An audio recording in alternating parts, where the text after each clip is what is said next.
Hoy es martes de la sección Columna Violeta. Me da mucho gusto saludar en este martes a Leila Acedo, analista jurídica social, que el día de hoy nos va a abordar el tema de transfeminicidios. Antes te saludo, Leila, como siempre, con mucho gusto. ¿Cómo estás? Muy buenos días. Muy bien, muy buenos días. ¿Qué tal? Un saludo a ti y a tu auditor. Ahora sí que calurosos días, porque está haciendo demasiado calor, Leila.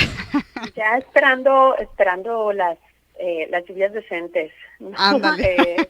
Ahora sí, ya en cualquier momento. Así Ojalá. es. Muy bien. Leila, pues el tema, yo más o menos anticipaba a la audiencia sobre los transfeminicidios. Les decía, es Sí. un tema muy delicado. Estamos hablando del asesinato de mujeres trans. Cuéntanos, por Sí. favor, compártenos. Pues fíjate que en torno precisamente al Día del Orgullo que acabamos pues también de celebrar, ¿no?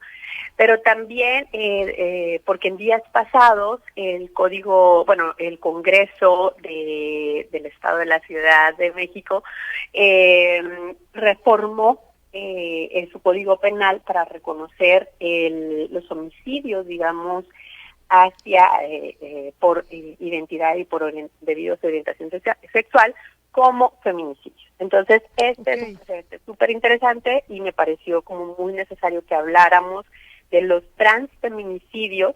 Ahorita vamos a explicar incluso cuáles son las limitaciones que tiene esta reforma en el Código Penal de la Ciudad de México y su tratamiento para una posible reforma también en Sonora, ¿no?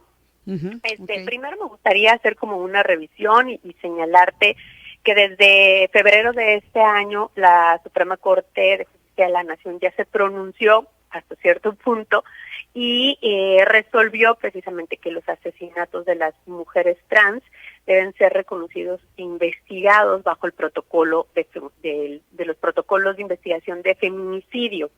Ujú. Esto debido a que todas las leyes que existen en nuestro marco jurídico para prevenir, erradicar y sancionar los feminicidios no se especifica que dichos delitos sean propios de las mujeres cisgénero, ¿no? Ok. ¿Quiénes son o quiénes somos las mujeres cisgénero? Es decir, todas aquellas mujeres que nos identificamos nuestro género, mi género femenino, con el sexo asignado al nacer, es decir, hay una coincidencia, ¿no? Con mi Ok. aparato reproductor femenino. Entonces somos las mujeres que somos catalogadas como mujeres cisgénero, ¿no?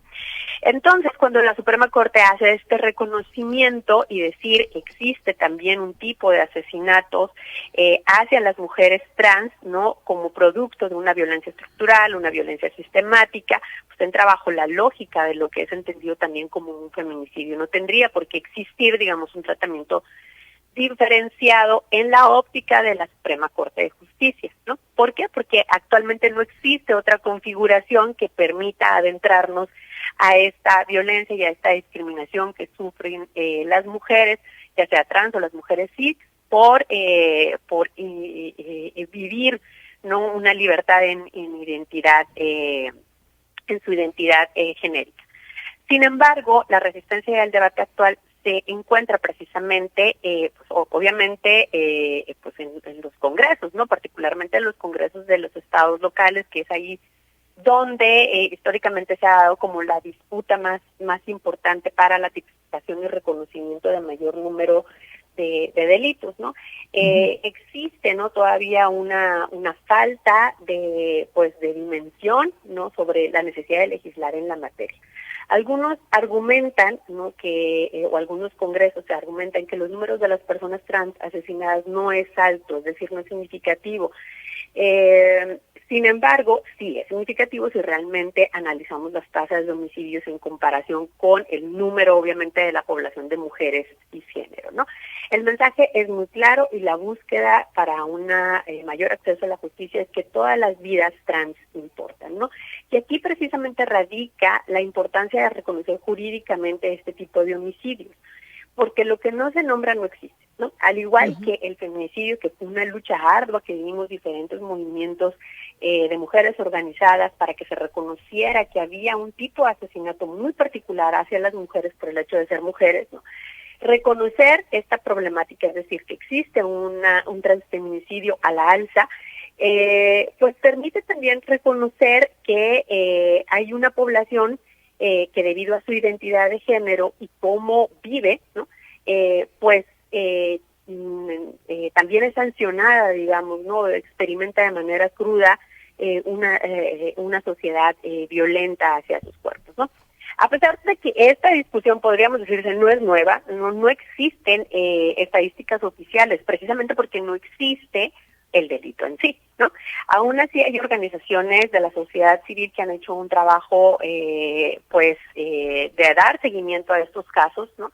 Como el Observatorio Nacional de Crímenes de Odio de la Fundación Arcoíris, que tiene muchísimos años haciendo pues un trabajo de seguimiento, y señala, ¿no?, que México es el segundo país con más crímenes de odio en América Latina, es decir, crímenes por homofobia, por transfobia, seguido de Brasil. Incluso aquí en Sonora existen casos de crímenes de odio que no han podido ser catalogados como tal, ¿no? Porque no existe el reconocimiento jurídico ni los protocolos de investigación para darle este cauce, ¿no? Uh-huh.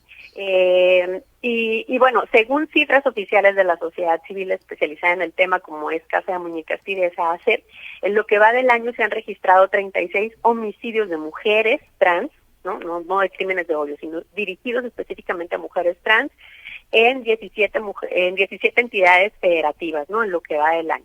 Y esto obviamente ya es un peso numérico, digamos, en cuanto a las cifras que el Centro de Apoyo a las Identidades Trans tiene registrado. Pues ellos señalan que del 2007 al 2023 se han registrado alrededor de 700 homicidios a personas transgénero en general, ¿no?, tanto hombres como mujeres trans, y que en promedio del año hay alrededor de 44 casos. Eso significa que sí hay un incremento, digamos, dirigidos a este tipo de asesinatos a mujeres en específico, ¿no? Y que va muy de la mano con el razonamiento que ha dado la Suprema Corte de Justicia, es decir, que el cuerpo femenino experimenta ciertas violencias y formas, ¿no?, de sanción y de violencias hacia, pues específicamente hacia las mujeres, tanto cis como transgénero, ¿no? Entonces, digamos que la falta de una tipificación pues dificulta precisamente el tratamiento jurisdiccional, no solamente para sancionarlo, sino también para investigarlo y por ende también para establecer pues programas de prevención y también generar estadísticas, establecer cuáles son los comportamientos criminológicos que una sociedad tiene sobre una población, mejorar sus procesos de investigación, reparar el daño y por supuesto también acceder al sentido de justicia, ¿no? Por eso, pese a que la Suprema Corte ya marca un precedente y que ha permitido que estados como Nayarit y muy recientemente la Ciudad de México atiendan a estas necesidades, aún existen, digamos, algunos debates, sobre todo entre la propia comunidad trans, que señalan que si bien es reconocido como, o sea, es un avance ser reconocido como un feminicidio en el sentido de que se equipara, ¿no?, los derechos de las mujeres trans con los derechos de las mujeres cis, aún existe la necesidad de establecer protocolos de investigación netamente dirigidos hacia las poblaciones trans, porque los contextos en donde se desarrollan este tipo de asesinatos son diferentes, ¿no?, digamos, al de las mujeres. Ok, Entonces, sí, adelante, Leila. No, si quieres preguntarme todo. Sí, todo lo bien, que ¿no? pasa es que me llama la atención esto que dices, que la falta de tipificación como tal, pues ha generado varias situaciones, ¿no? Me detengo en dos cosas: las estadísticas, que pues son muy importantes para poder contextualizar la problemática en sí, pero también me llama la atención el tema de la prevención, porque me parece que urge una mayor prevención, urge más información. Bueno, es mi percepción muy personal, pero no sé si tú también lo ves de esa manera. Claro, sobre todo en la cuestión de las denuncias, por ejemplo, en las denuncias de violencia de género en general, ¿no? Ajá. Y que, por ejemplo, cuáles, y fíjate, yo no lo había reparado como para platicar de esto, pero tienes toda la razón. Por ejemplo, los centros de acceso a justicia a las mujeres sí tienen programas específicos de prevención y atención para mujeres trans, ¿no? Que eso es fundamental.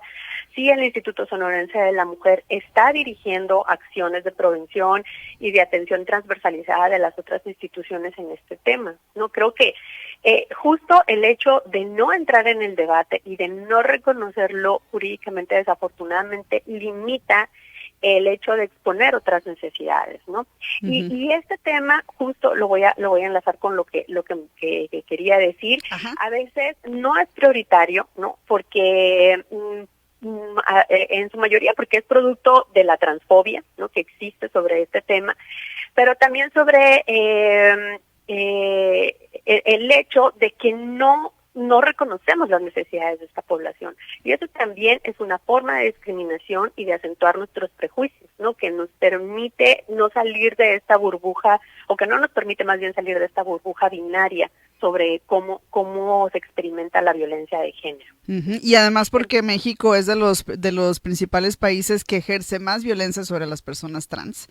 Entonces sí debería de ser, pues desafortunadamente no lo es, pero sí debería de ser una situación importante, ¿no? Un tema importante.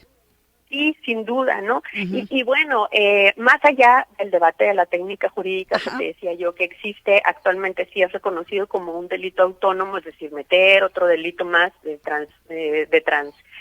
feminicidio, o meterlo como una variable, como fue en la Ciudad de México, que a mí me parece, bueno, ahí tiene sus aristas, porque incluso a mí el problema con la Ciudad de México es la redacción, ¿no? Como que es todavía muy amplia, muy difusa, y el problema de tener este tipo de reacciones es que al momento ya de clasificarlo los jueces se pierden, ¿no? Muy bien. Entonces, bueno, ese es un tema.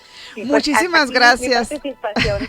Gracias, Leila, como siempre muy interesante esta colaboración alternada en la sección Columna Violeta. Hasta la próxima, saludos. Hasta la